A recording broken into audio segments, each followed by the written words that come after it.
Bunkeros, ¿cómo están? Bienvenidos a un nuevo episodio. Soy Janet Vázquez, como siempre me da mucho gusto saludarlos. Hoy vamos a hablar de un tema que tiene que ver con la educación y es que por primera vez en la historia se vienen unas elecciones interesantes para elegir a quienes serán pues los próximos secretarios generales de los sindicatos nacionales de trabajadores por la educación. El día de hoy tenemos el gusto de saludar en ese estudio a uno de los aspirantes a secretario general del CENTE en la sección 16. Así que quédense con nosotros, vamos a conocer más sobre esta elección y por supuesto sus propuestas. Esto es Búnker Informativo.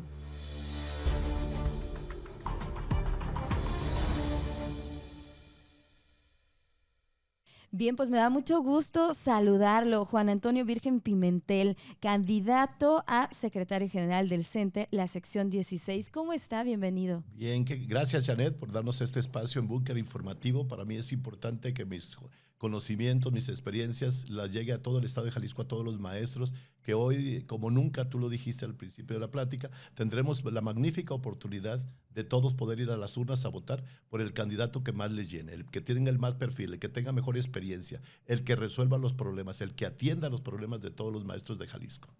Es que todos debemos estar preocupados y ocupados por la educación en nuestro país, ¿no? Claro. Y hay muchos retos, mucho por hacer, pero vamos empezando. ¿Cuándo son las elecciones? El día 11 de octubre, que ya está próximo, el próximo martes, y creo que está todo preparado para este ejercicio. La gente está consciente. Hemos atendido a todas las regiones de todo el estado, platicando con ellos, explicándoles cómo va a ser ese proceso, porque desgraciadamente por los tiempos no hemos tenido o no han tenido el Sindicato Nacional de Trabajadores el tiempo, el secretario general de aquí no lo hicimos a tiempo y creo que los tiempos son muy cortos. De hacer una campaña para Así estar es. promoviendo todo lo que ustedes están proponiendo. Uh-huh.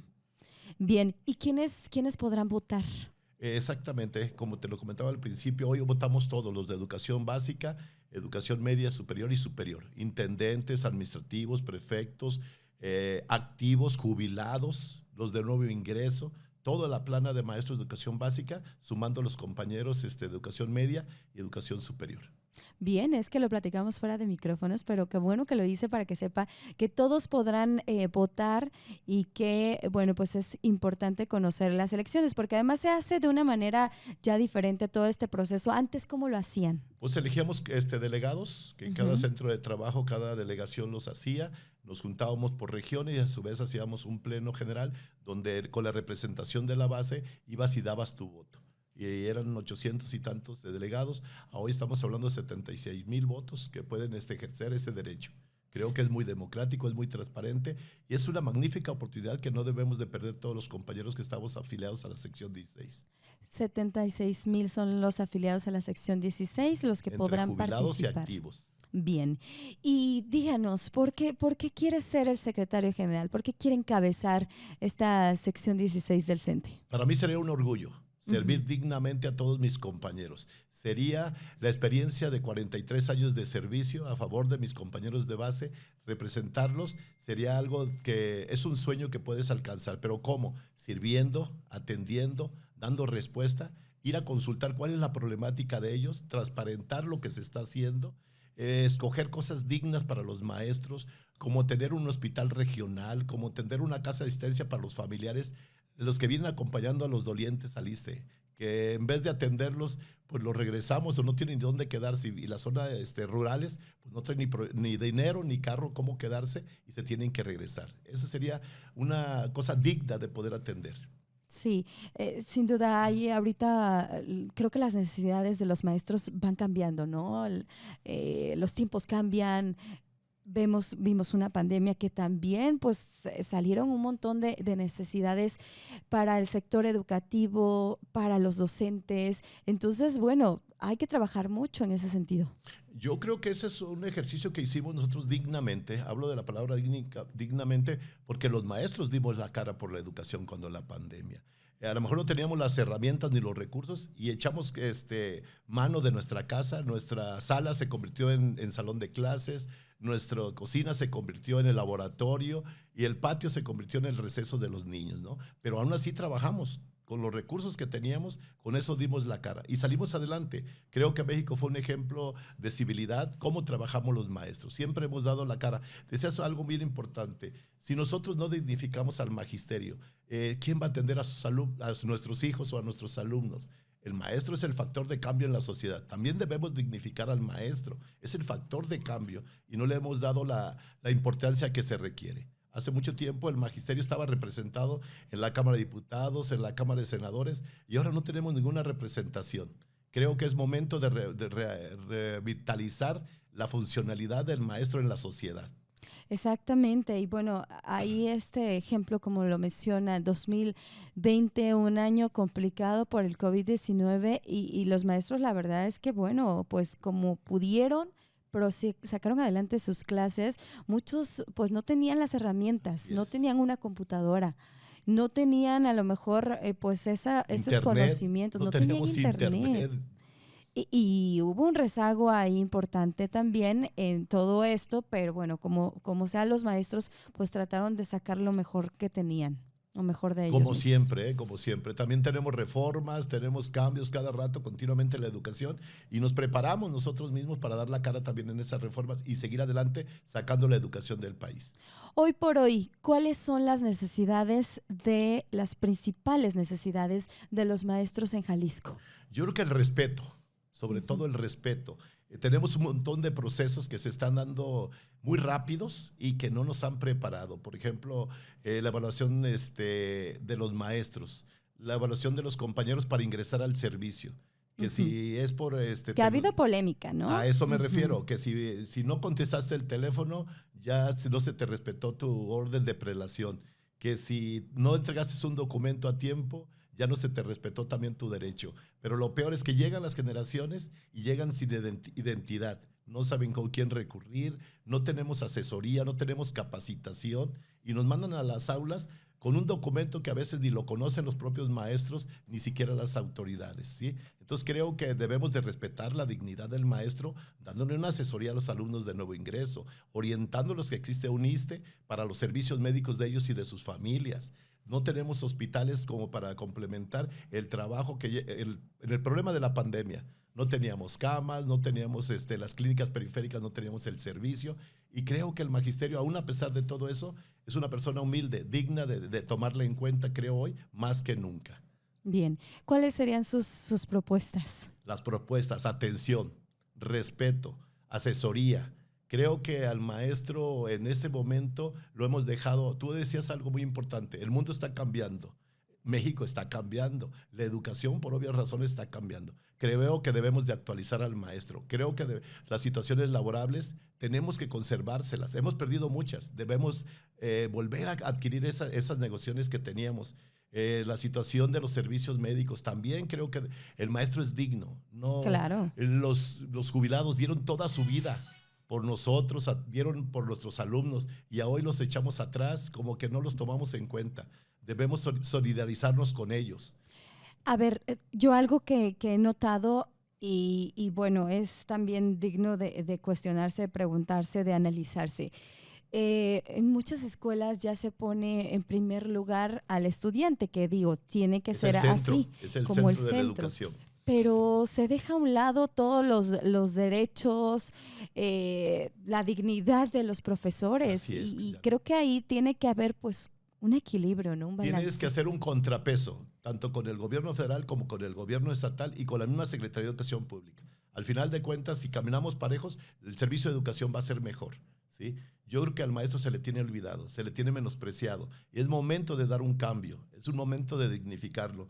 Yo quisiera poder, si llego a ser secretario general, modificar algo el concepto del artículo 43. No es posible que todavía no tengamos la planta de maestros al 100% en las escuelas, cuando la situación es un mérito trámite administrativo que antes ya se tenía esa negociación. Hoy, ¿por qué no la podemos tener? Con sensibilidad, con una situación humana de entender que los alumnos no pueden estar solos todo el día por falta de maestros. El pago de los maestros, pues si ya devengaron un trabajo, ya lo hicieron bien, pues mínimo pagarles sus sueldos como debe de ser, equitativamente, cada quincena.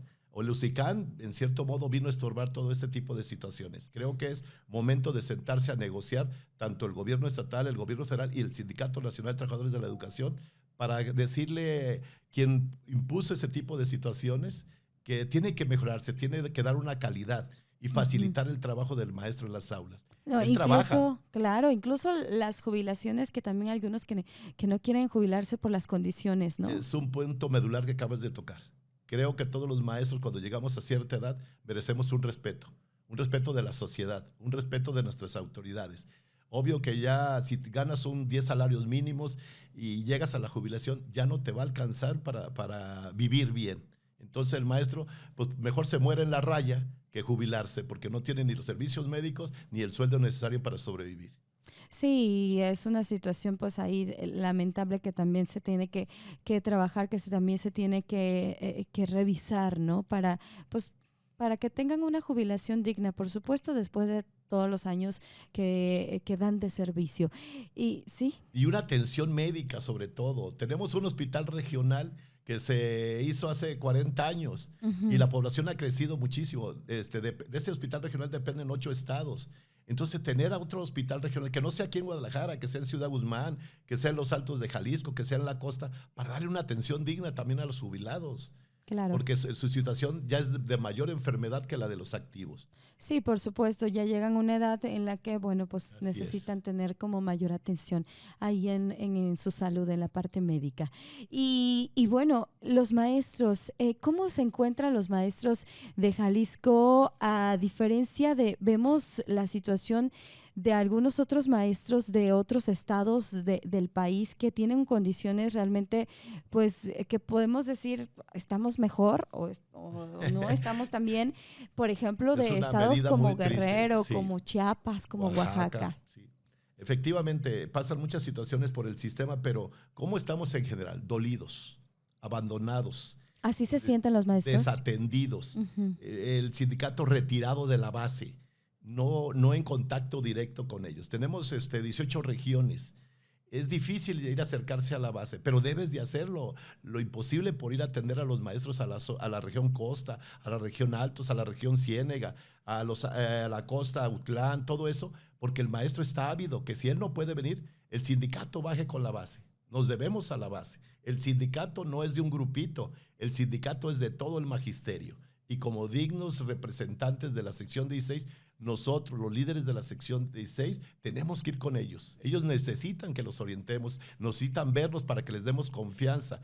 Busquemos el respeto de las autoridades. Sí, oiga, y realmente el sindicato sí apoya a los maestros, o hay que fortalecer como que todavía, y los maestros sí creen en su sindicato, o falta ahí reforzar algo. Es que falta eso, exactamente, falta ir a buscarlos, a apoyarlos, a reforzarlos, a decirles que existe. El sindicato es la última muralla para defender a los compañeros maestros.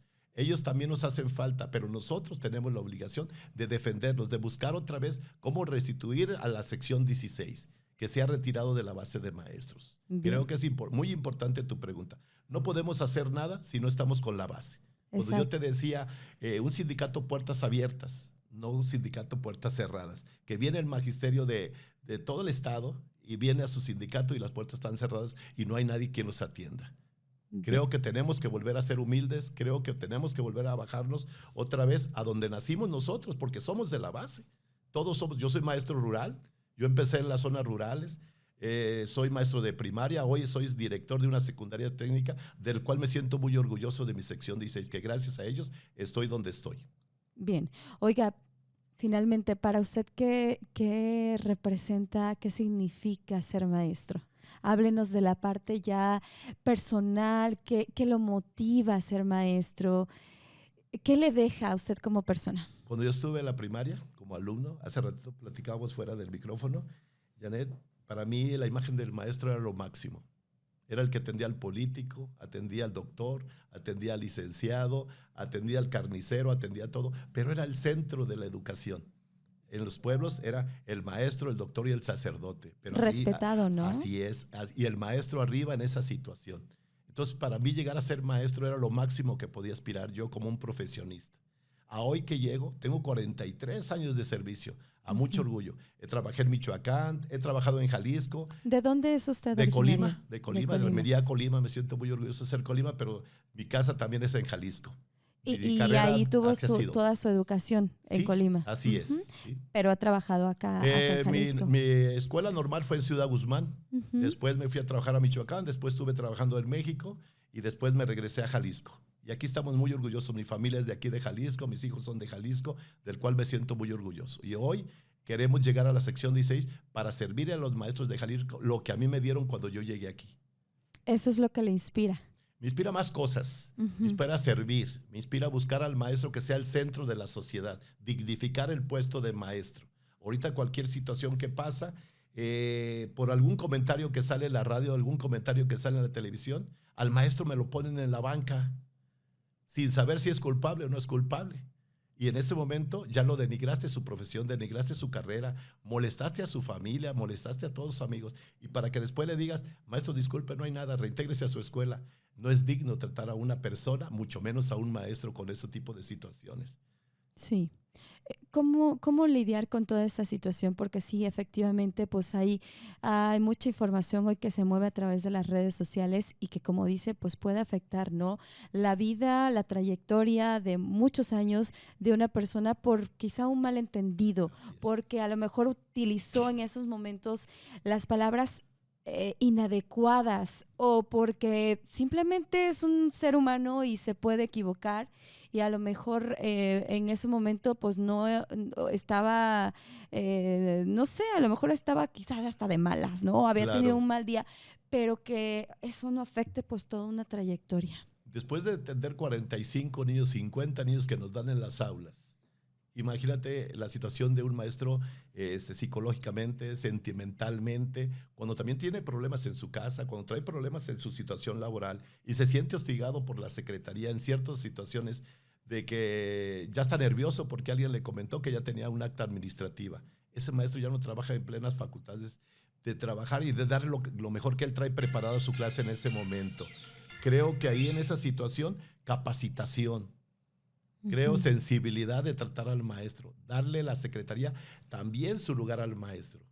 Sí. Pero si en un momento dado, por un malentendido, lo sientas y lo tienes ahí hasta que compruebes si es culpable o no culpable, creo que ahí ya denigraste a la persona y mucho más denigraste a la educación, porque el maestro es ejemplo también.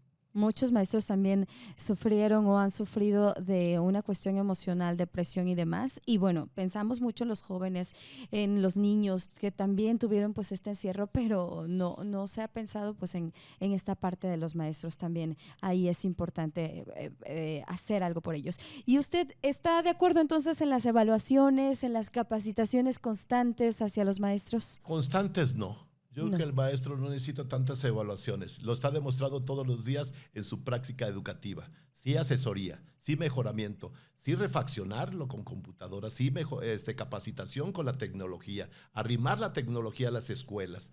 Tenemos internet y no funciona. Tenemos computadores, ya hace los talleres de computación, tienen 15, 20 años las computadoras y ahí están. Entonces, yo creo que es ambientar la escuela a las necesidades de lo que estamos pidiendo para la educación de nuestros hijos, pero también al maestro. No, y rehabilitar un montón de escuelas, mejorar todo esto que también está muy dañado, deteriorado. No me imagino también en zonas rurales, ¿cómo están? Imagínate, en la zona metropolitana tenemos esos requerimientos, en las zonas rurales, ¿cómo están? El gobierno tiene programas, el gobierno ha dicho, no tenemos presupuesto. Eso es lo que hace falta, echar presupuesto a la Secretaría de Educación Pública para tener en buenas condiciones las escuelas. La inseguridad que también golpea la educación. Es terrible, es un mal que estamos teniendo todo el país y creo que esa es una situación que se debe de llevar a otras esferas. El maestro va y trabaja y con todo y los riesgos y sigue dando clases ahí en las aulas. Hay otras gentes que deben de hacer ese trabajo en cuidar la tranquilidad de los alumnos, de los padres de familia, de los habitantes, pero sobre todo de los maestros. Acaba de salir un problema ahorita de un compañero maestro que acaba de fallecer porque le robaron su vehículo. Creo que eso es terrible, ¿no? El magisterio estamos unidos para pedirle a las autoridades competentes que no se dé ese tipo de situaciones. Decía que los alumnos que le faltan el respeto a un maestro, le faltan el respeto a su papá. Los alumnos que matan a los padres de las personas que matan a un maestro es matar la educación. Creo que la necesidad del país nos está llevando a esos extremos. Sí, no, sin duda. Vemos también varios casos de personas o de maestros desaparecidos también, situaciones o que han estado en situación de robo, muchas cuestiones que, bueno, también de alguna manera afecta esa inseguridad a este sector educativo. Y bueno, maestros, pues también hay malos maestros, ¿no? Pues yo creo que como la viña del Señor, ¿no? Que todos sabemos, tú decías hace ratito, el cúmulo de trabajo, el cúmulo de actividades, la responsabilidad que asumes como tal, pues a veces hace que cometas errores. Pero estamos todo el magisterio cerrado y el sindicato preocupado por cómo solventar ese tipo de situaciones. Creo que se ha dejado de lado el sistema, la situación psicológica del maestro. Cuando vemos que una persona está con alguna situación psicológica mal, pues debemos de apoyarlo antes de que cometa el error. Por eso te decía, la capacitación es bien importante. Sí. Entonces, porque no puedes y tener decir, vocación, que decíamos hace creo rato, que tener una vocación, porque si no tienes vocación, pues ¿para qué estás? Janet, lo platicábamos hace ratito, es tan bonito ser maestro, es lo máximo del ser humano. Creo que es la profesión más noble que existe, el tratar con los alumnos, el tratar con el futuro del país. Creo que debes de sentirte orgulloso y la vocación nace de trabajar todos los días. Te compenetras, no los ves como alumnos, sino lo ves como tu segunda familia. Y esa vocación la transmites todos los días. Creo que falta revalorar al maestro.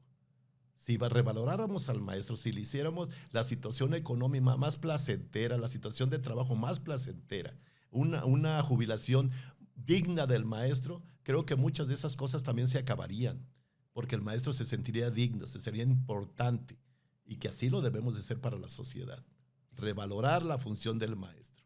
Bien, pues muchísimas gracias por habernos acompañado. 11 de octubre es el día en donde votan. ¿Cómo está la logística? Es muy interesante. Es parecido a lo civil. Ajá. Las votaciones serán iguales en urnas, en casillas, que allá nos entregaron a nosotros los candidatos dónde están localizadas esas casillas, no en todas las escuelas. Se buscó las mejores condiciones de las escuelas, que estuvieran amplias, que tuvieran estacionamiento, que estuvieran llenas de oxígeno, de aire, que no hubiera el problema del COVID, ya lo platicamos.